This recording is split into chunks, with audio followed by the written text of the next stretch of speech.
The old art forms are well known to have strong emotional power. But video games, a new art form, are often discounted in this area. Video games have an emotional power unique to them. But first, what is emotion? According to Paul Ekman, a pioneer in the study of emotions, the most common way in which emotions occur is when we sense, rightly or wrongly, that something is about to happen that seriously affects our welfare, for better or worse. It is a simple idea. Emotions evolve to prepare us to deal quickly with those events in our lives that are most vital to us. Key to Ekman's statement is that emotions can be felt rightly, but also wrongly. This idea of emotions being artificially created is the basis for a large portion of our entertainment. Oftentimes in art forms like movies and music, it is clearly articulated what emotions to feel, but we as the viewer are not given the opportunity or agency in the space of the medium to act on that emotion due to the one-way nature of these mediums. Games are different. Unlike other forms of entertainment, video games are not things that a person is intended to just observe, but spaces to explore. Interaction is the key that takes games to a new level of eliciting emotion. The power of a story is increased when a person can be a part of it. The most effective and interesting ways that a video game can operate involve utilizing their nature as systems and allowing these systems to tell an important part of the narrative through action. This interaction can be the hook that pulls players deeper into the experience, enforcing the idea that they are in a world that actually exists.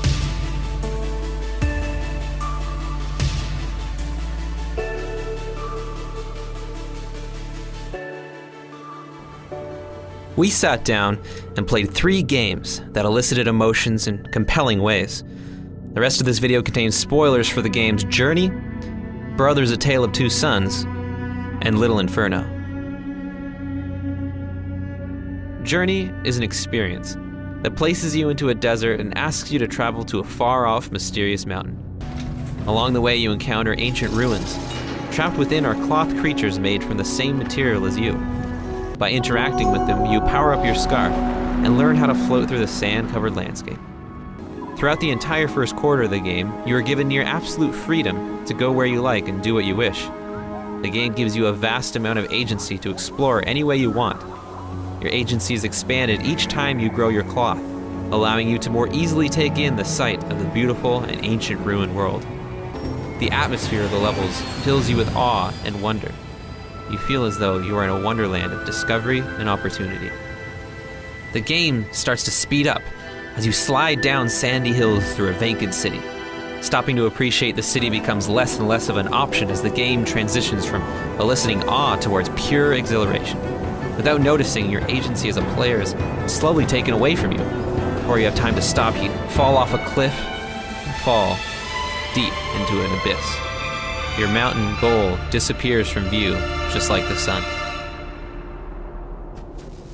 In this darkness, the game changes. The wide open, saturated environments are replaced by brooding corridors. Here, you are introduced to the first enemy in the game.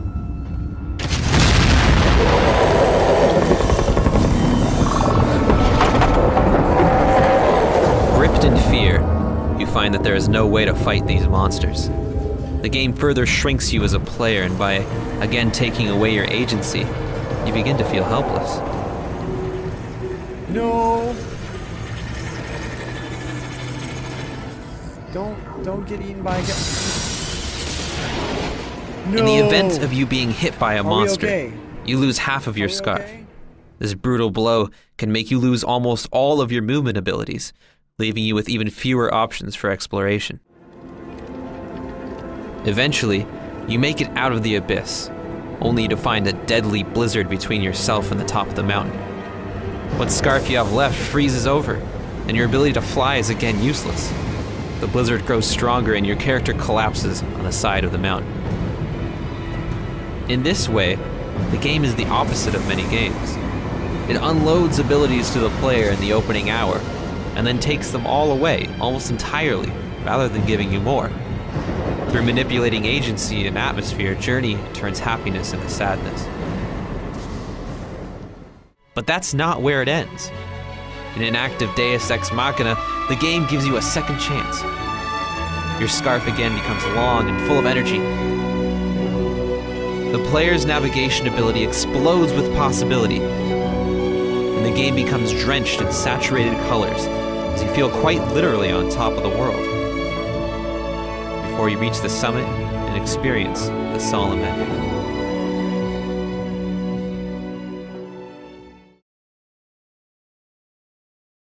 Brothers, A Tale of Two Sons, is a single-player platformer game in which one controls two brothers at the same time.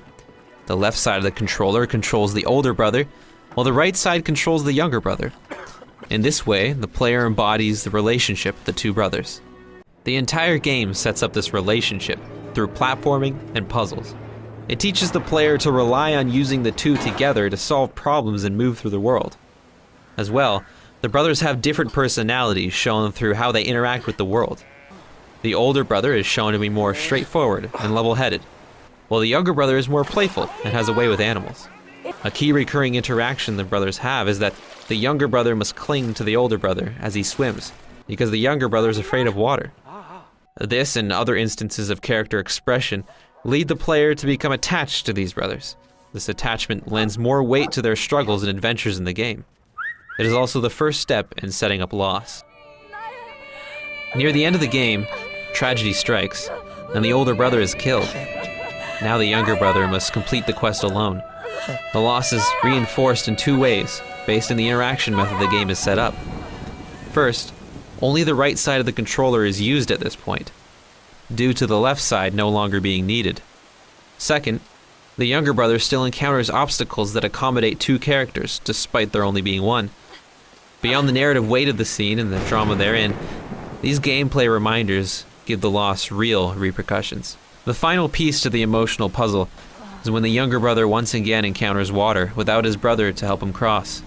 To get through, he must remember the older brother's strength. It is a powerful moment that is realized in gameplay by using the older brother's side of the controller alongside the younger brother's in order to make it through. Little Inferno is a game where you buy items from catalogs and burn them in your fireplace. The first emotion the game makes you feel is guilt. This is because the cursor, the only way in which the player can affect the game, is the source of fire in the fireplace. A direct correlation is found between your actions and their consequences, and you become responsible for screaming objects that are being burned. The second emotion is apathy, due to the repetition found in the game. You only have two different actions available to you: buy and burn. You use these actions to solve simple combo puzzles by burning multiple items at the same time. This continuous cycle desensitizes you to your feelings of guilt. The game becomes less and less interesting, and the combo challenge becomes the only thing driving you in the end, to continue the cycle of buying and burning things. This pushes you to reflect on the seemingly endless cycle with no real objective. Why do you continue this pointless endeavor? The addictive nature of the game pushes you to finish even when you are no longer enjoying yourself. In the end, you have to burn down your house. You cannot return to your fireplace again and are forced into the outside world. Emotions are a powerful tool. Many of us gauge the quality of the entertainment we consume by the depth with which it elicits emotions from us. An emotional experience has the power to become the catalyst through which we change ourselves. In our modern lives, movies, books, and art have been a brilliant source of emotional fulfillment for a long time. But now, there's a new medium coming into its own with a unique language with which to elicit stronger and deeper emotions than ever before. Emotions that are closer to the ones we feel in real life. While a positive experience is often the goal when we play games, the way to achieve this goal might be more complex than reflected in current research. There are multiple ways in which negative affect can enhance player experiences. Games are a refreshingly versatile medium with which to tell a story and share ideas. As we move forward, games will continue to play an important role in our culture, and understanding how they can be used to help us tell more moving stories can play a big part in inciting the social changes we desire.